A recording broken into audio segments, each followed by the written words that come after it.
राजस्थान की धरती, जहां पहाड़ हल्दी जैसे पीले थे और खून इतिहास बन गया।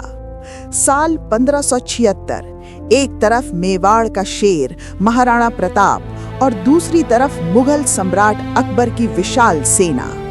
ये युद्ध सिर्फ तलवारों का नहीं था, ये युद्ध था स्वाभिमान, स्वतंत्रता और मातृभूमि के लिए। आज हम आपको ले चलेंगे हल्दी घाटी के उस रण क्षेत्र में, जहां गूंजती थी चेतक की टापें और जन्म हुआ एक अमर गाथा का। मेवाड़ के नाकाबिल राणा उदय सिंह की मौत 1572 में हुई। अपनी मौत से पहले उन्होंने अपनी प्यारी रानी के बेटे जगमाल को गद्दी पर बिठाया, लेकिन बाद में सरदारों को लगा कि दूसरी रानी के सबसे बड़े बेटे प्रताप सिंह को गद्दी पर बैठना चाहिए। इसलिए फरवरी 1572 में उन्हें गद्दी पर बिठाया गया। जगमाल ने अकबर के सामने सरेंडर कर दिया। अकबर खुश हुए और उन्हें जागीर दे दी। महाराणा प्रताप सिंह का जन्म 9/5/1540 को हुआ था। जब वे गद्दी पर बैठे तब उनकी उम्र 32 साल थी। ठीक इसी समय अकबर अपने 30वें साल में थे। चित्तौड़ की जीत के बाद मेवाड़ का कुछ हिस्सा अकबर के हाथ में आ गया था। राणा प्रताप को 45 साल तक मेवाड़ की सूखी पहाड़ियों और जंगलों में भटकना पड़ा। उनके पास न तो इनकम का कोई सोर्स था और न ही ठीक ठाक कैपिटल। फिर भी राजस्थान के दूसरे राजाओं की तरह वे अकबर से बेटी का सौदा करने या किसी और तरह से सिर झुकाने को तैयार नहीं थे। जो राजा बेटी के सौदे के जरिए अकबर से एक तरफा तौर पर जुड़े थे, वे चाहते थे कि प्रताप भी किसी तरह का समझौता कर लें और अकबर के खांडी राजा बन जाएं। इस दिशा में कोशिश करने के लिए राजा मानसिंह खुद प्रताप के पास आए। प्रताप ने उनके सम्मान में एक बड़ी दावत रखी, लेकिन खुद नहीं गए। जब जयपुर आमेर के राजा मानसिंह ने प्रताप के न होने का कारण पूछा, तो पता चला कि प्रताप ऐसे इंसान के साथ खाना नहीं खा सकते जिसने अपनी बहनें और बेटियां तुर्कों को दे दी हों। मानसिंह को बहुत बेइज्जती महसूस हुई। वे थाली से उठे और जाते समय जब प्रताप से मिले तो उनसे कहते रहे, अब तुम इस धरती पर ज्यादा दिन नहीं रह पाओगे। अगर मैंने तुम्हारा घमंड नहीं तोड़ा तो मैं मानसिंह नहीं रहूंगा। जब अकबर को मानसिंह की बेइज्जती का पता चला तो उनका गुस्सा भड़क उठा। मानसिंह और आसफ खां के नेतृत्व में अकबर ने प्रताप को हराने के लिए एक बड़ी सेना भेजी। AD 1576 में हल्दी घाटी के मैदान में एक भयंकर युद्ध हुआ। राणा प्रताप के पास 3000 घुड़सवार थे। भील कबीले पहाड़ों पर चढ़कर मुगल सेना पर बड़े बड़े पत्थर बरसाने के लिए तैयार थे। सबसे पहले आसफ खां से युद्ध हुआ।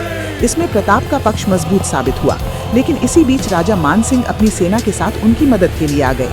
प्रताप को पता चला कि अकबर खुद आए हैं। मुगल सेना के पास किलों पर तोपें और छोटी तोपें थीं। राणा प्रताप की सेना में हकीम सूर नाम के सरदार के अंडर अफगान थे, जबकि मुगल सेना में राजपूतों का दबदबा था। सुबह शुरू हुई ये लड़ाई दोपहर तक चली। मुगल सेना ताकत और संख्या में बहुत ज्यादा थी, जबकि प्रताप की 22,000 की सेना के सामने 14,000 खेत बचे थे। प्रताप जंग के मैदान से हिलना नहीं चाहते थे, लेकिन सरदारों के कहने पर उन्होंने अपना चेतक घोड़ा दौड़ाया। राजा मानसिंह उनके पीछे पीछे गए। एक बार वे बहुत पास आ गए। अगर वे सोचते तो प्रताप को कैदी बना सकते थे, लेकिन क्योंकि वे दिल से राणा के फैन थे, इसलिए उन्होंने राणा को जाने दिया। जब अकबर ने जीत की खबर सुनी तो वे खुश हुए, लेकिन क्योंकि उन्होंने प्रताप को जिंदा छोड़ दिया और मेवाड़ को ठीक से नहीं लूटा, इसलिए अकबर मानसिंह से नाराज हो गए और उन्हें दरबार में आने से मना कर दिया। अकबर ने मेवाड़ के जीते हुए इलाके का एडमिनिस्ट्रेशन प्रताप के छोटे भाई शक्ति सिंह को दे दिया। बाद में प्रताप ने अपने कुछ इलाके वापस पा लिए, लेकिन चित्तौड़ नहीं लिया जा सका। 1597 में शरीर और मन से थके हुए और चित्तौड़ को जीतने में असमर्थ प्रताप ने 58 साल की उम्र में आखिरी सांस ली। इसमें कोई शक नहीं कि राणा प्रताप एक महान योद्धा और देशभक्त थे, लेकिन अगर वे राजनीति, कूटनीति और सैन्य कौशल में अधिक कुशल होते तो वे मानसिंह के संघर्ष और हल्दी घाटी के अयोग्य युद्ध रणनीति से बच जाते। राणा प्रताप के बाद राणा अमर सिंह गद्दी पर बैठे। उन्होंने भी अपने पिता प्रताप की तरह संघर्ष जारी रखा, लेकिन 1606 से 1608 तक आसफ खां के साथ, 1609 से 1609 तक अब्दुल्ला खां के साथ और 1609 से 1611 तक हिंदू राजा बसु के साथ बार बार युद्ध हुए। मुगल सेना ने शहरों और गांवों को लूटा और नष्ट कर दिया। खेत, बागीचे, जंगल, मंदिर आदि नष्ट कर दिए गए। नागरिकों पर गंभीर अत्याचार किए गए। जब राणा के घर को घेर लिया गया और खाने पीने की सप्लाई रोक दी गई, तो परेशान होकर राणा अमर सिंह ने राजकुमार कर्ण सिंह की सलाह पर बादशाह जहांगीर से समझौता कर लिया। पूरा मेवाड़ वापस कर दिया गया, लेकिन चित्तौड़ नहीं दिया गया। औरंगजेब तक मुगल बादशाहों और मेवाड़ के राणाओं के बीच कई लड़ाइयां और समझौते हुए। आखिर में औरंगजेब ने राणा जय सिंह को मेवाड़ के साथ शिरोही का राज्य भी दे दिया। आमतौर पर मेवाड़ के राणा और अकबर के बीच का झगड़ा एक पॉलिटिकल झगड़ा था, क्योंकि दोनों तरफ हिंदू मुस्लिम सैनिक थे।